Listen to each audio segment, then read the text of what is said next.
नमस्कार, welcome to my channel create simple and easy. सर्वात प्रथम तुम्हा सगळ्यांना नवीन वर्षाच्या खूप खूप शुभेच्छा। सर्वांनाच वाटतं की येणाऱ्या नवीन वर्षात आपण जे काही ठरवलं आहे ते साध्य करायचं, पण त्यासाठी वर्षभर त्यामध्ये सातत्य ठेवलं तरच ते साध्य होतं। मी सुद्धा गेल्या वर्षी किचनमध्ये काही गोष्टी सतत फॉलो केल्यामुळे माझी किचनमधली कामं खरंच सोपी झाली आहेत। ती कोणती? तसेच काही टिप्स मी डेली फॉलो करते, त्या कोणत्या?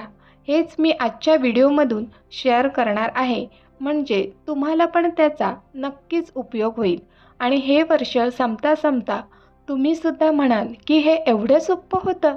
So let's get started. Kitchen जर नॉन मॉड्युलर असेल, म्हणजे किचनमध्ये कॅबिनेट किंवा ड्रॉवर नसतील, तर कोणती भांडी कुठे ठेवायची हा प्रश्नच पडतो। शिवाय त्यांचा पसारा होऊ नये असं सुद्धा वाटतं। मला सुद्धा किचनमध्ये स्कूल आणि ऑफिसचे टिफिन, बॉटल, शिवाय एक्स्ट्रा छोटे छोटे डबे कुठे ठेवायचे असा प्रश्न पडायचा। ते कधी ओट्यावर, तर कधी फ्रीजवर, तर कधी इकडे तिकडे ठेवले जायचे। मग मी ठरवलं की त्यांना एक स्पेसिफिक जागा हवी आणि पसारा पण दिसणार नाही, आणि मग मी सर्व डबे आणि बॉटल्स या प्लॅस्टिकच्या बास्केटमध्ये ठेवायला लागले। आणि ट्रस्ट मी, खरंच हे इतकं वर्क होत आहे की घाईच्या वेळी मला डबे घेताना कुठे शोधायला लागत नाही, पटकन सापडतात आणि त्यांना एक जागासुद्धा मिळाली आहे आणि दिसायला पण ते नीटनेटकं दिसतं। नेक्स्ट जी ट्रिक आहे ती मी गेल्या वर्षी नाही तर त्या आधीपासून फॉलो करते, ती म्हणजे फ्रीजमध्ये भाज्या स्टोअर करण्याची पद्धत। त्यापैकी महत्त्वाचं आहे ते म्हणजे कोथिंबीर। कोथिंबीरला पाणी सुटून ती लगेच खराब होते किंवा पिवळी पडते, म्हणूनच मी सर्वात प्रथम कोथिंबीर स्वच्छ निवडून घेते।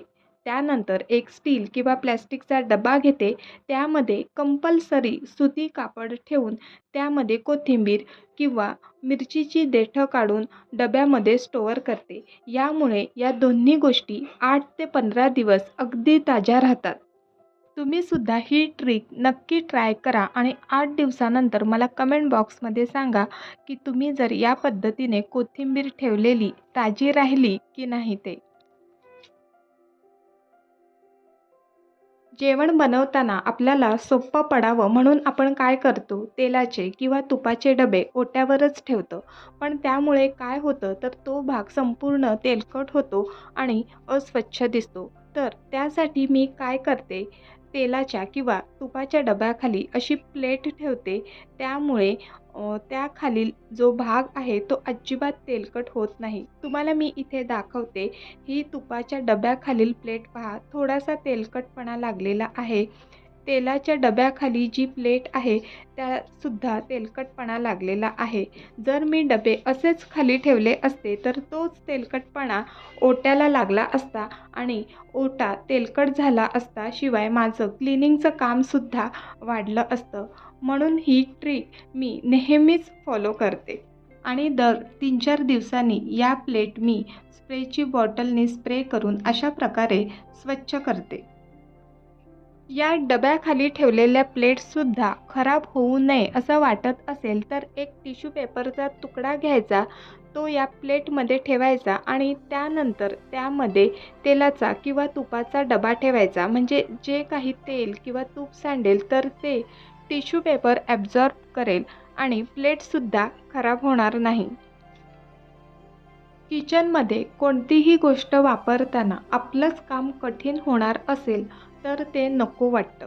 फॉर एक्झाम्पल, मी हे मिक्सर वापरत आहे, तर त्या मिक्सरखाली ज्या सक्शन कॅप आहेत त्या इतक्या स्टक होतात की मला ते ठेवायला किंवा उचलायला सुद्धा कठीण होऊन बसतं। म्हणूनच मी मिक्सर ठेवण्यासाठी हा येलो कलरचा जो ट्रे दिसत आहे त्याचा वापर करते। हा मिक्सर मी या ट्रेमध्येच ठेवते आणि जेव्हा कधी मला तो मिक्सर वापरायचा असेल तर त्या ट्रे सकटच मी तो उचलते आणि ठेवते। ट्रे नसेल तर अशा प्रकारच्या स्टीलचा प्लेटचा सुद्धा उपयोग करू शकता. या ट्रेमुळे माझं काम खरंच सोपं झालेलं आहे, नाहीतर ते ओट्याला इतकं चिटकून बसायचं की ठेवायला आणि काढायला सुद्धा मला कंटाळा यायचा. आता तुम्ही पाहिलं ना, अशाच आपण छोट्या-छोट्या आयडिया किचनमध्ये वापरल्या तर आपलंच काम सोपं होतं. जेव्हा आपण ग्रॉसरी डब्यामध्ये भरतो, तेव्हा आपण कोणत्या प्रकारच्या डब्यामध्ये ते सामान भरून ठेवतो, यावर सुद्धा डिपेंड ठरतं की आपलं काम किती सोपं होणार आहे. जर आपण किचनमधील सामान हे ट्रान्सपरंट डब्यामध्ये किंवा बरण्यांमध्ये भरून ठेवलं, तर ते आपल्याला डोळ्यासमोर दिसतं. किती सामान शिल्लक आहे ते सुद्धा दिसतं आणि घ्यायलासुद्धा इझी पडतं. प्रत्येक वेळेस शोधायची गरज लागत नाही. तर आपण जेव्हा किचनमध्ये सामान भरतो, तेव्हा लक्षात ठेवा की नेहमी ते ट्रान्सपरंट डब्यामध्ये किंवा बरण्यांमध्ये ठेवलं तर आपलंच काम सोपं होईल. नेक्स्ट आहे हे फनेल. छोटीशी गोष्ट आहे. आपल्याला वाटेल हे नसलं तरी काम होणार आहे. हो, काम तर होणार आहे, पण यामुळे काम अधिक सोपं होणार आहे. पावडर मसाले असतील किंवा छोट्या तोंडाच्या बरण्या असतील, तर त्यामध्ये सामान भरणं खूप हेक्टिक जातं. तर त्यासाठी हे फनेल यूज केलं तर पावडर मसाले असतील तर ते ओट्यावर सांडत नाही. आपलंच काम सोपं होतं. नेक्स्ट आहे हे कोलँडर. किचनमध्ये यामुळे माझं काम नेहमीच सोपं होतं. मेथीची किंवा शेपूची भाजी धुण्यासाठी, तांदूळ किंवा डाळी धुण्यासाठी हे मला खूप उपयोगी पडतं. कारण त्याच्या एका बाजूला बारीक होलं आहेत. त्यामुळे कोणतीही भाजी किंवा डाळ, तांदूळ न सांडता मला ते व्यवस्थित वॉश करता येतं.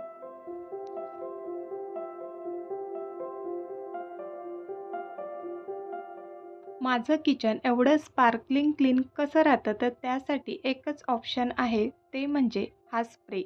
या स्प्रेमध्ये मी पाणी, व्हिनेगर आणि डिशवॉश लिक्विड टाकून त्याचं एक सोल्युशन तयार करून ठेवते आणि तो सोल्युशन गॅस किंवा ओटा पुसताना किंवा काही तेलकट झालं असेल किचनमध्ये, तर ते पुसताना मी नेहमी यूज करते.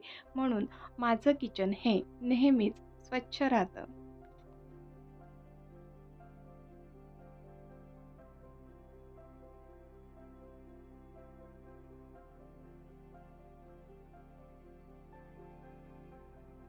Last but not the least, मी किचनमध्ये नॉनस्टिक भांडी संपूर्णतः वापरायची बंद करून त्याऐवजी लोखंडी किंवा स्टीलची भांडी वापरायला सुरुवात केली आहे.